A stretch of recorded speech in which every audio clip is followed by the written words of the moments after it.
I was born in South Korea and moved to the United States in 1976 when I was 10 years old.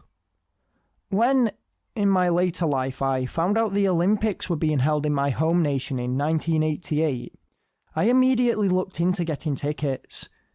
A return to my home nation sounded fantastic, and it was the first Olympic Games to be featuring my favourite sport, table tennis. I have been an avid player and fan since a young age, and this just seemed to be the icing on the cake. I had recently just turned 22 when I set off, excited and nervous to see my homeland. The plane journey felt like the longest journey of my life, a mix of emotions putting me in a state of pure ecstasy and at the same time, dread. When we landed, the family who I would be staying with for the games greeted me. I'm not from Seoul myself, but I have family there. They took me to their place and I unpacked, taking a breath and smiling to myself. I was home. Before I knew it, the games started and I would often find myself frequenting the table tennis games. Some of the games I were at didn't have massive crowds and some actually did. There were a few regulars I noticed, 3 Koreans, who didn't seem to know one another, an American, and a Japanese couple.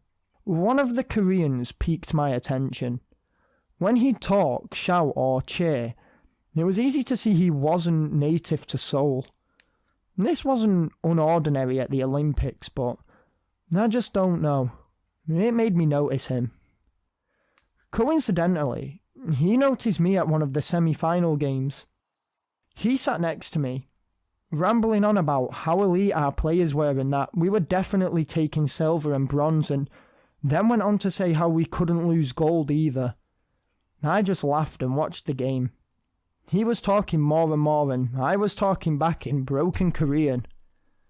An almost angry look grew on this man's face at the fact I was struggling with my native language so much.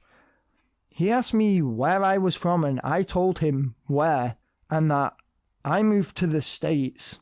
He spat on the floor in my direction and fell silent. He left 10 minutes early, ignoring me entirely. Thankfully, he didn't have to scoot past me to get out. The matches ended and I decided to leave, feeling pretty hungry. I got out and was walking around and decided to go back to my auntie's house for a bit. I was beginning to feel pretty tired with the time zone changes and new schedule I was adjusting to. I was walking down a street, tall buildings either side and no one in sight, when I heard a whistle from behind. I turned to see the crazy Korean from the table tennis matches. He was stood with 4 guys. One of them was swinging a metal chain in his hand. The Korean shouted, "Kill the defector!" and pointed at me. I didn't think. I set off in a full sprint trying to get to a crowd and managed to. I turned to look back and no one was there.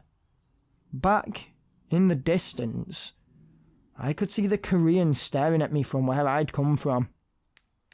I returned home and told my family everything. They agreed with me that this hostility was rare, which made it worse to me. There's no real spread of hate crimes towards what this guy calls defectors, but one of my friends who still lives in Korea told me how the Korean rich and elite are behind attacks like this.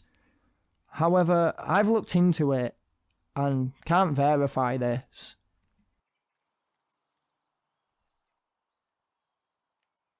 In London, in 2012, I decided to buy some tickets to the Olympic Games. I was born and raised in Canada and was backpacking around the globe, and I, unintentionally, was heading to London the same time as the Games. Now, apart from my hotel room being haunted, though that's a story for another day, the whole trip went by very fast and it was thoroughly enjoyable. That was until the second to last day. Now, I've been to London before and have seen just how packed the underground can get at peak times, but during the Games, it was constantly brimming with people. However, this particular night, I had decided to stay out till 4 AM with some really awesome Japanese guys I had met earlier in the week. The underground was dead, the yellow of the synthetic light flooding the tiles on the floor, and I stood waiting for my train. That's when I heard some footsteps rapidly tapping off the floor towards me. I looked up to see a boy, must have been 16, hood up and a snood over his mouth, walking up to me. He walked up and grabbed me by the throat, telling me to hand over my wallet and phone. Obviously, I pushed him away and was about to punch him when he pulled a blade and said again, very calmly, "Give me your wallet and phone."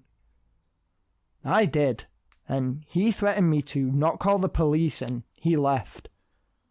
I did call the police, and through watching CCTV, they found the guy and said he'd been wanted for a string of similar crimes.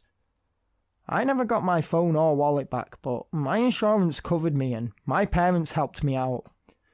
The Japanese guys even pulled together to give me 250 quid as they were leaving so soon. I was upset, but it could have been much worse, and it could possibly have been avoided. One good thing to take away is that I made some really cool friends in Japan, and I'll be going to visit them very soon in the future.